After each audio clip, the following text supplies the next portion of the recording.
पृथ्वी का दान कर दिया। महाराज दशरथ ने कहा हमें अयोध्या का वंशधर मिल जाएगा, हमें ये पृथ्वी छोड़नी ही पड़ेगी, दान कर देते हैं। ब्राह्मणों ने कहा हम इस पृथ्वी का शासन कैसे करेंगे?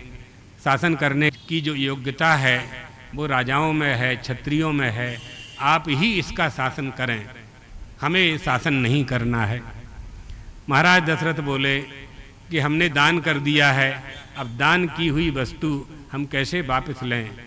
तो ब्राह्मणों ने कहा इसकी हमको दक्षिणा दे दीजिए। तो दक्षिणा में गौ माता, क्या क्या हमारी संस्कृति है, आप देखिए गौ माता का क्या महत्व है हमारे देश में, हमारी संस्कृति में, हमारी भारतीयता में।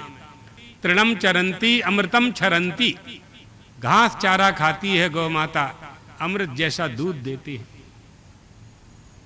हमारे लिए तो वो देवी है, पूज्या है, सारे देवता उसमें निवास करते हैं। 33 कोटि देवता हैं, 33 प्रकार के देवता हैं, पंचदेवोपासना है, 24 अवतार हैं, 12 ज्योतिर्लिंग हैं, 52 शक्ति पीठ हैं, 9 दुर्गा हैं, 10 महाविद्याएं हैं। आप लोगों के कुलदेवी कुलदेवता भी अलग अलग हैं। इनकी कृपा प्राप्त करना है तो इनके मंदिरों में आपको जाना पड़ता है। जाते हैं आप लोग, जाना चाहिए, हिंदुओं का संस्कार है, जाना ही चाहिए। लेकिन एक बात हम रहस्य की आपको बता दें, अगर गौ माता की पूजा कर दी आपने तो गौ माता के देह रूपी मंदिर में सारे देवता निवास करते हैं, सारे देवता निवास करते हैं।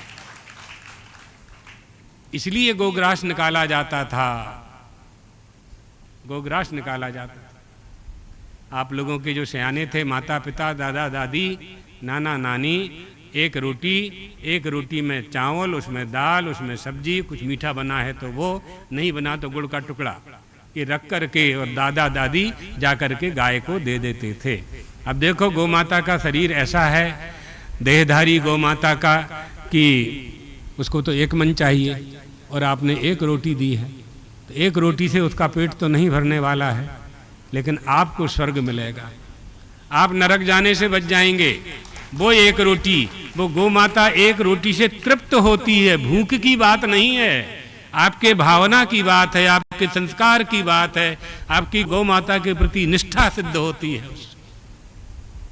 तीर्थस्थानेषु यत्पुण्यम विप्रभोजने सर्वव्रतोपवासेषु सर्वस्वेषु तपस्सु च यत्पुण्यं च महादाने यत्पुण्यं हरिसेवने भुवः पर्यटने यत्तु सर्ववाक्येषु सर्वदा तत्पुण्यं लभते प्राप्यो गोभ्यो दत्त्वा तृणानि च।